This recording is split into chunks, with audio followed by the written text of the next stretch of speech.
Assalamualaikum warahmatullahi wabarakatuh. Perkenalkan, nama saya Setio Tegar Dusino, NIM 2301111914016. Di sini saya ingin membuat praktikum teknologi pengolahan pakan dengan judul pembuatan buffer dari tepung jagung. Pembuatan buffer dari tepung jagung ini kita mulai dari misalnya mengambil hijauan jagung, terus kita chopper, selanjutnya kita keringkan. Setelah kita keringkan, lalu kita giling. Di dalam pembuatan wafer hijauan jagung ini terdapat beberapa tambahan bahan pakan seperti bekatul dan juga ampas tahu dan juga molase. Untuk pembuatan wafer tepung jagung ini dilakukan selama kurang lebih 4 hari karena membutuhkan sinar matahari yang cukup banyak, dikarenakan untuk wafer itu harus kadar airnya itu sekitar 10-15%. Ciri-ciri wafer yang berhasil itu adalah wafer tidak hancur dalam masih bentuk bulat ataupun kotak, terus bisa dimakan oleh ternak dan ternak menyukai makanan tersebut. Kesimpulan dari video yang saya buat adalah bahwa pembuatan wafer ini sangat memerlukan cahaya matahari karena di sini semua bahan harus dikeringkan terlebih dahulu untuk diolah menjadi wafer. Setelah proses pencoperan, karena di sini tidak ada penggunaan alat chopper, di sini saya menggunakan pisau untuk mencopernya. Ini mencoper sekitar ukuran 3-5 cm.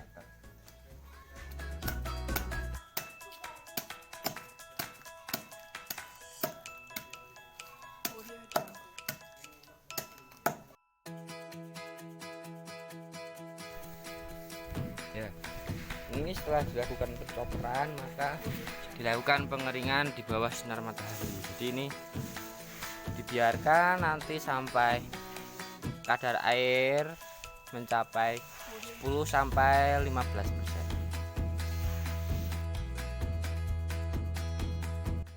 Sekarang adalah tahap pemasukan loyang ke dalam oven. Ini kita menggunakan suhu sekitar 100 derajat sesuai dengan uji proximat, hingga nanti bisa dihasilkan kekeringan yang pas sekitar 10-15%. Kita proses memasukkan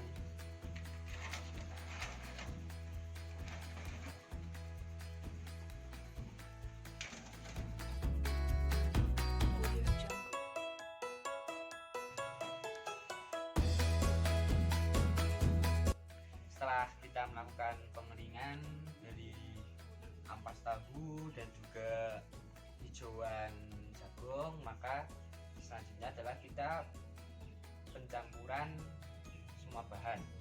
Yang pertama ada hijauan jagung, terus ampas tahu, bekatul dan juga molase. Untuk kadar air pada tepung jagung itu sekitar 10-15%. Untuk bekatul ini sekitar 10%. Sekarang adalah pencampuran. Ini untuk hijauan jagung ini sekitar 40%. Selanjutnya untuk bekatul ini sekitar 30%. Untuk ampas tahu sekitar 30%, 20%. Terus untuk molase atau tatas tebu sekitar 10%.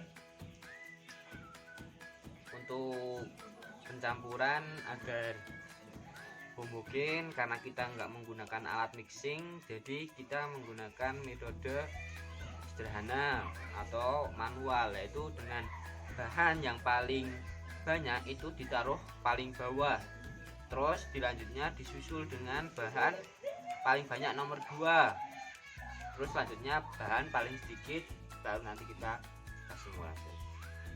Langsung saja.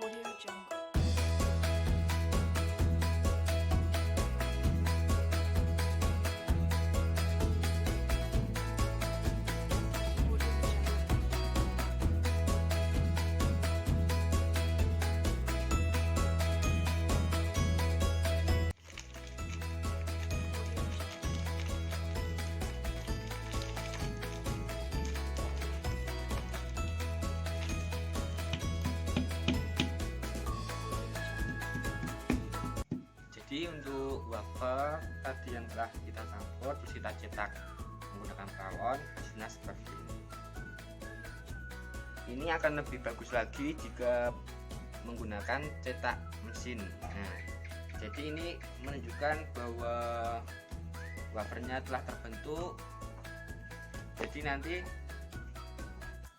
keberhasilan dari wafer ini adalah kalau wafer ini disimpan beberapa bulan itu tidak mengalami kerusakan ataupun wafer ini pecah-pecah, itu menandakan bahwa wafernya itu berhasil. Terus bila diberikan kepada ternak, nanti ternak akan memakannya dengan lahap. Keunggulan dari wafernya adalah ketika kita memberikan pakan kepada ternak itu tidak ada yang tercecer, berarti karena berbentuk bulatan seperti ini ataupun kotak, nanti langsung bisa dimakan sekaligus oleh ternak. Terima kasih. Sekian presentasi dari saya. Wassalamualaikum warahmatullahi wabarakatuh.